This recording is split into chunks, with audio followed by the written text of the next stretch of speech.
So good morning, hi everybody, I hope you are doing brilliantly. Welcome to my channel if you're one of my students, and welcome if you are not. Today we are going to be talking about cartoons. We talked a little bit about one frame cartoons in our last session, and today we're going to be talking about multi-frame cartoons or multi-panel cartoons and comics and how to analyze those.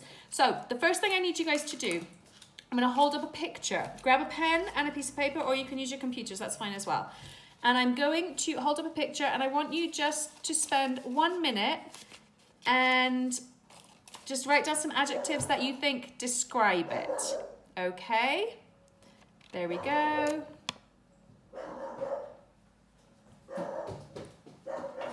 There we go.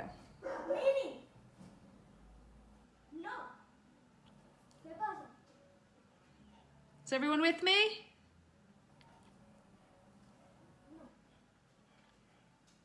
Okay. That's the first picture.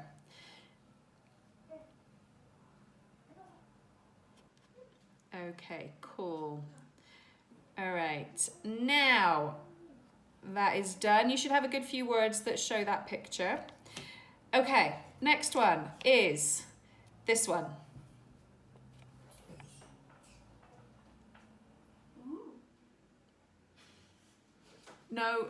No video bombing mummy. No, Sophie.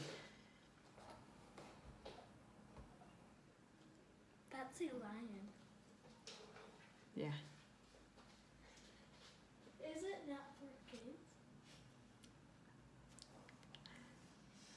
Okay, this is what happens to mothers who are teaching from home. Okay, can we move on to the next one? All right, cool, thank you guys. All right, picture number 3 is this one. That one. Sophie, come on. No, Sophie, come on. I love you. No.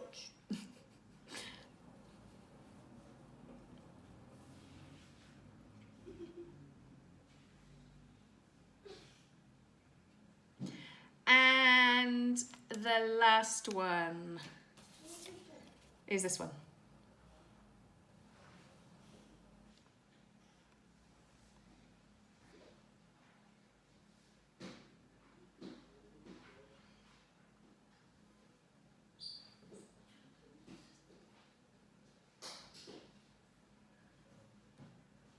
Okay. All right, so I just want to go back to the first one and see what you guys think about that one. So just send me a couple of descriptions. Just whack it on the chat for me and tell me what you guys think. Oh, no, that wasn't the first one. That was the first one.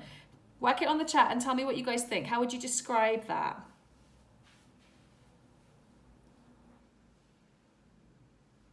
Strong. Okay, that's really interesting. I'm going to write that down. Strong, brave, powerful, defiant. Oh my God, you guys are amazing. Okay, so that's describing the tiger, or what the tiger represents. Tell me about the image itself. Intimidating, okay.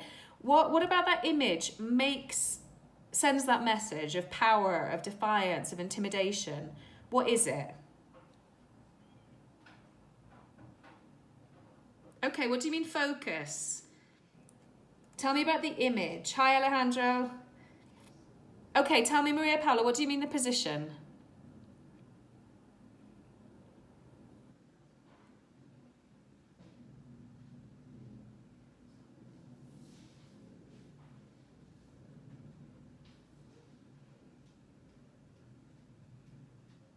Okay, if I say to you on a scale of how realistic this painting is, where would you say, if 10 is the most realistic and 1 is the least realistic, where would you put it on that scale? Yeah. Okay, so great. Maria Paula's also identified the way that the tiger is looking into the camera, the way that its paws are facing the camera. So that's great. So you're looking at the way that the picture is actually composed. You're looking at the angle of the body. You're looking at how realistic it is. And so when we associate, when we think about a tiger, the actual animal, those are words that come up, aren't they? Dominant, powerful, intimidating, brave, defiant. So this is quite close in a way to a real tiger, or to our understanding of a real tiger, isn't it? And so when we see that image, which is very realistic, we associate that with the characteristics of a real life tiger. Agreed? Okay, all right, cool. But well done on picking up on the body language, on the posture. There's something very kind of relaxed, yet at the same time powerful in there, isn't there? So if we go on to the next one, tell me about this one. Does it make you think brave, defiant, intimidating? Wise. Okay, that's really interesting. Lorenzo, why do you say wise? What is it about this one that says wise? What's different about the images that changes that impression for you? I love that idea.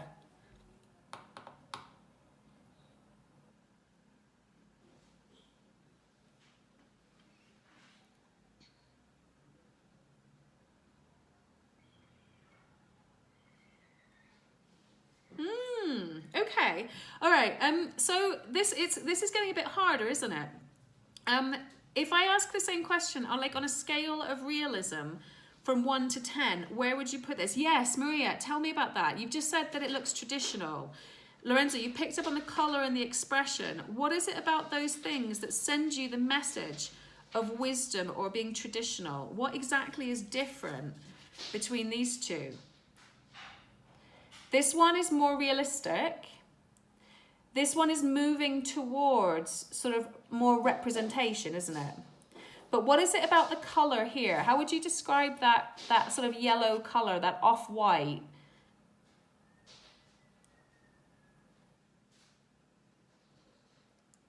Okay. It's moving more towards sepia, isn't it? You know those old photographs where it wasn't black and white and it wasn't colour, but it's sort of that almost brownish. So it looks almost faded, doesn't it? The lines in here are a little bit more representative. They're less realistic. And so that means that we're going to focus a little bit more here, perhaps. Okay, so yeah, I love that idea. Cold, historic. It's very retro, isn't it? This one feels quite retro. Yes, Lorenzo, well done. It's almost like Japanese style. Okay, so that carries with it other messages, doesn't it? Yeah, Kevin, the yellow could definitely represent peace. I love that idea. That's amazing. Even down here, we've got this idea of the tree, and the tree is sort of moving more towards representation than reality, doesn't it? Okay, good. Then we're going to move on to the next one, which is this one. Put it this way around. Tell me about that one.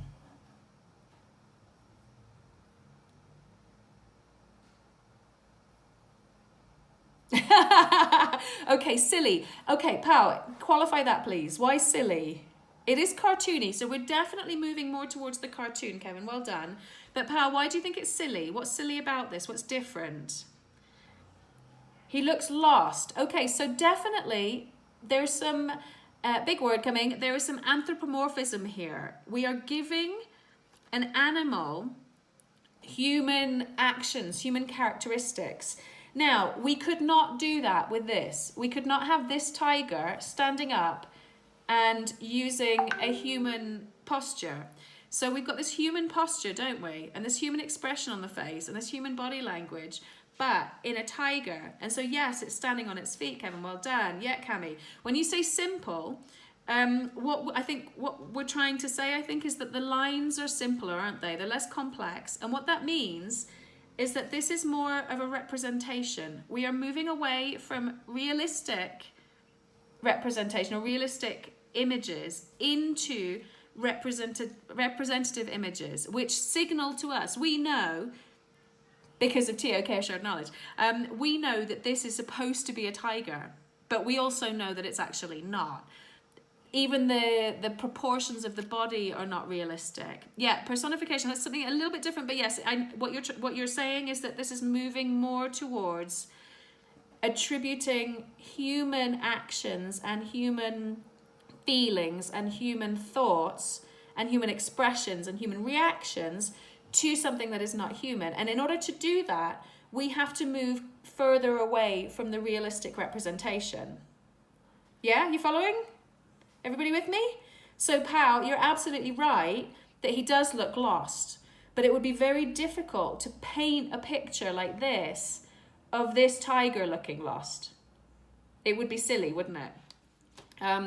Okay, and so we're going to move even to the final one, which is this one. Tell me a little bit about that one in terms of the actual image itself.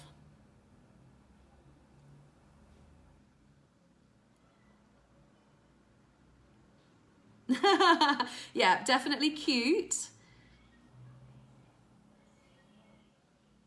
This one goes right to the other extreme, doesn't it? So we've got this one, which is absolutely realistic. We have this one, which is, as Powell said, well done, Powell. This one is almost clumsy. This one is right at the end of the scale. And does this one actually remind you of a tiger? What does it actually look like? Yeah, it looks like a teddy bear. Well done. And so, yeah, plush, not tiger-like qualities. It's even almost like a baby. Yes, absolutely. It looks like a stuffed animal. What is it that makes it look like a stuffed animal? Why is that different to that? Why is this one different to this one? What about the hands? Alejandro, tell me about the hands.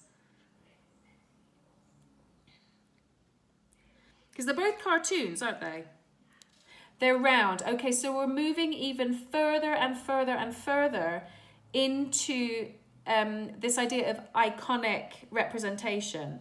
So from the lines, we know that this is supposed to be a tiger, or a representation of a tiger.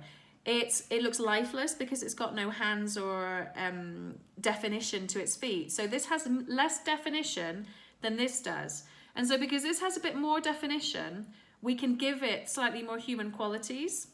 With this one, it looks more like a teddy bear because of the lack of movement. Yeah, Luanda, absolutely. The illustration looks like Mr. Bean's teddy bear in the cartoon. Absolutely. And so here we've got two representations of a tiger, but this one looks more lifelike than this one. My question for you guys is, I think, why might an artist want to represent a tiger in these 4 different ways? Like, what would the purpose be, perhaps? Where might you see them? So, for example, this very realistic one, where might you see this? And what's the purpose behind it?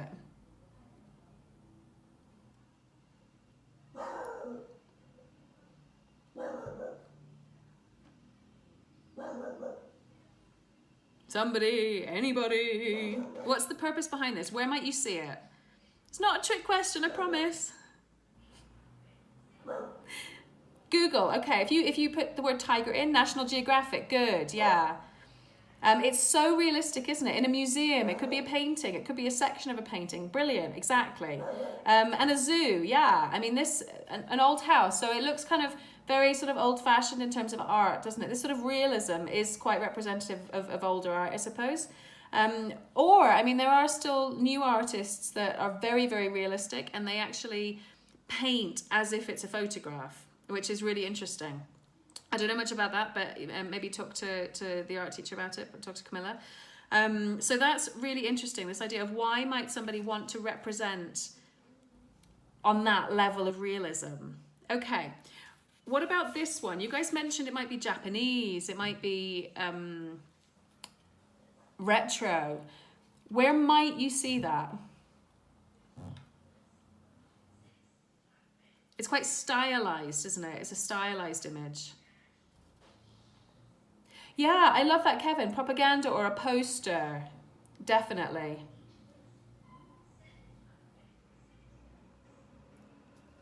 Yeah, okay, cool. So propaganda, poster, those sorts of ideas, great. Now, these two, I suppose more this one, you probably recognize the character. Where might you see it?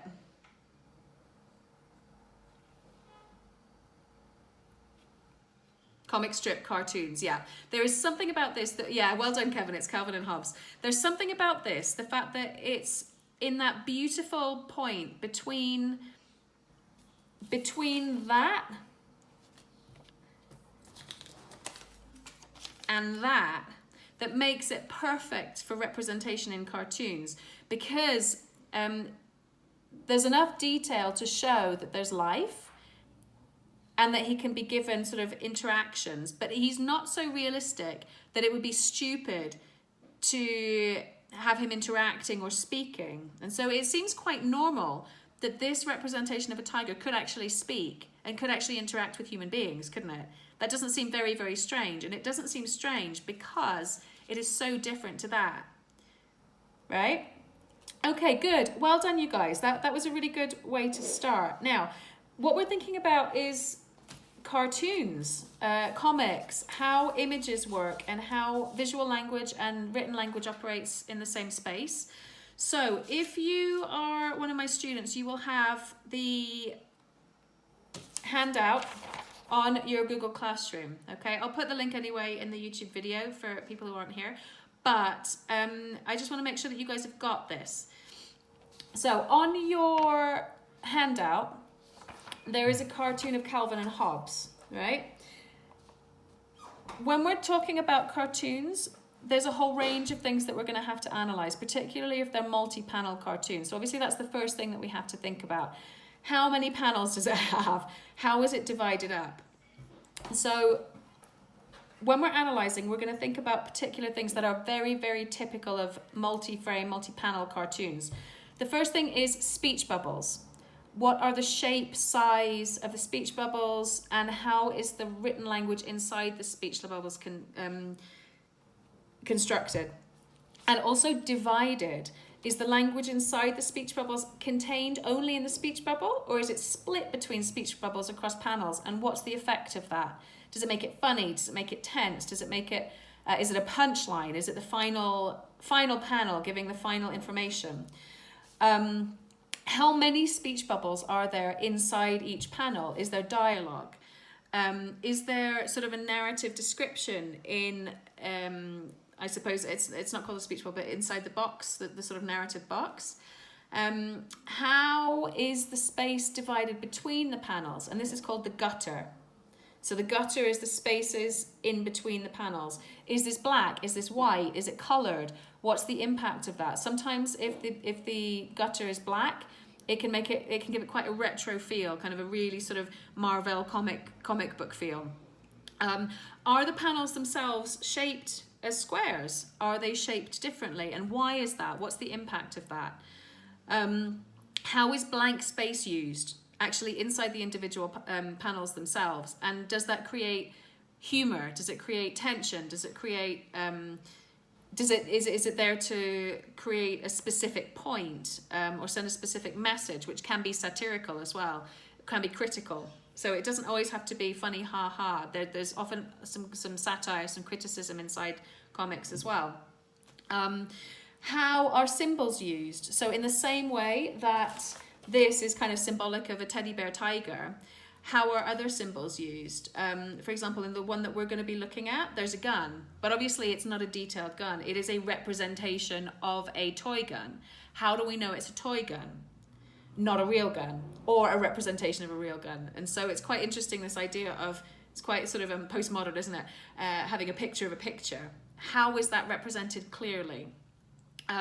What other kinds of symbols are there? If we're looking at political cartoons, what sort of colors are used that tell us that we're looking at a particular politics, for example? The elephant and the donkey to talk about US politics, for example. And that's also something really important as well. We're analysing comics. We do have to be pretty aware of the context in which they're being generated, particularly satirical cartoons, because if they're sort of very personal, very much focused on individual experience, we can relate to that. But in order to understand more political, contextual, satirical cartoons, we have to be really, really tied in to what's going on in the wider world.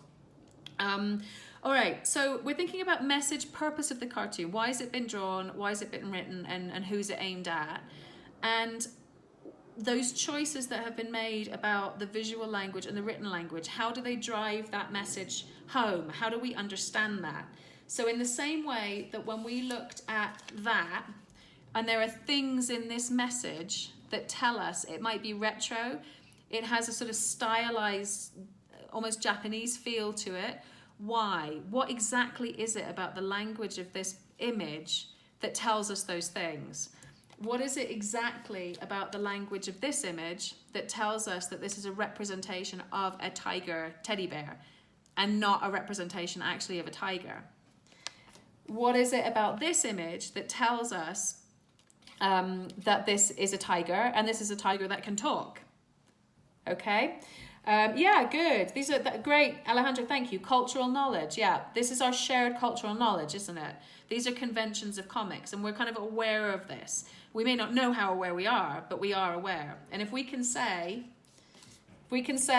he looks wise, and as Lorenzo did, which he identified very clearly, we also have to be able to analyze what is it about this that sends us that message, and be able to do that across a wider cartoon as well. Okay. Okay, so those are the things that we're thinking about. We're also thinking about camera angles. When we've got drawings of things, the drawings can be facing this way or they can be facing this way. And for example, Maria Paula said brilliantly, she said, like having the paws facing us, it's almost coming out at us, isn't it? And that helps with this idea of bringing us into the frame of the image. In this one, where's he gone? In this one, he's facing sideways, isn't he? So he looks thoughtful. He's operating independently of us. So we are watching him watching something else, or we're watching him thinking about something else. And so what's the purpose of that? Why has that decision been made? And so when we look at these images, there's lots of decisions being made, aren't there? Color, composition, placement, angle, expression, physicality, background. These are all conscious decisions, and we need to be able to say, okay, why did this person paint this picture, and what choices did they make that help that message be conveyed? And here, you know, why did he draw this, and what choices about color, composition, expression, position, camera angle, background send that message about this one? Yeah, everybody following me? Okay, cool. All right, so what we're going to do now is actually apply all of that kind of analytical process in terms of the structure of the cartoon. Oh, something I forgot to mention, also very specific to cartoons, is emanata. So I'm going to just show you this one here. Can you guys see the little lines in here that kind of go, whoop, he's shooting something, and you can see it like little lines going, zzz, zzz. Those little lines, sorry. Oh, I'll hold it back. Okay, well, I'm going to draw it. Pop. Like that. We've got a couple of things in there, don't we? You've got pop and you've got the lines. What is pop? What does that actually do in terms of a literary device? What's that called? Pop or woof or splash or ping or whack. Those are things that we're going to see in cartoons. Thank you, Luanda. Yes, it's onomatopoeia. Onomatopoeia is often accompanied in comics by those little lines going in and out like that. What do the lines do inside a comic? Whoosh. Good, Lorenzo. They show action, they show movement, okay? And sometimes that's actually really quite funny, isn't it? Sometimes they can release tension. Whoosh, like that. It's quite funny, it's humorous. And so that's called emanata. I'm going to just put that in there. Emanata. Okay, so, good. That is sort of how we're going to approach this idea of analysing multi-panel comics. So on Google Classroom, I have put a handout for you guys that I need you guys to do we're going to do that today and tomorrow, I think. And so the idea is to construct a response. What you have to do is look at the cartoon above. Consider what is the message and the purpose of the cartoon, because when we're analysing anything for paper 1 for the IB, which is really what this is connected to, you could get a cartoon. You're going to start with thinking about message, purpose, tone, audience. right? And then you're going to start deconstructing it and considering how the choices that the person who is drawing or writing or constructing the text, how those choices have been really consciously made in order to support that message, in order to convey that message. So for example, in this cartoon, if there is emanata, why is it there? If the panels are square, why are they square? If there are interesting camera angles, why are they there? And why does that connect directly to the message that they're trying to convey? And also the tone. Is it humorous? Is it genuinely funny? Is it, and how does the construction of the comic actually make it funny? Okay. Then you're going to think about visual language, written language. And obviously in a comic, the visual and the written go together, don't they? The shape of the speech bubbles, the size of the speech bubbles, the way that the text is divided between speech bubbles across panels, that's going to be important as well. Particularly if we're thinking about a punchline. You're going to be thinking about how the following communicate meaning, space, silence, panels, gutter, symbols and representation, camera angles, emanata. All of those things are the sort of the literary devices of the genre of comics. So you're going to analyze those things and then you're going to close it for me just by thinking about the two questions. What makes this cartoon funny? And that's going to sort of close it for me, okay? So that is what we're going to do today. You'll need to go to Google Classroom, download that handout, and you'll have the rest of the class today and tomorrow to construct a response to that, okay? Ta-da! This is what you're looking for.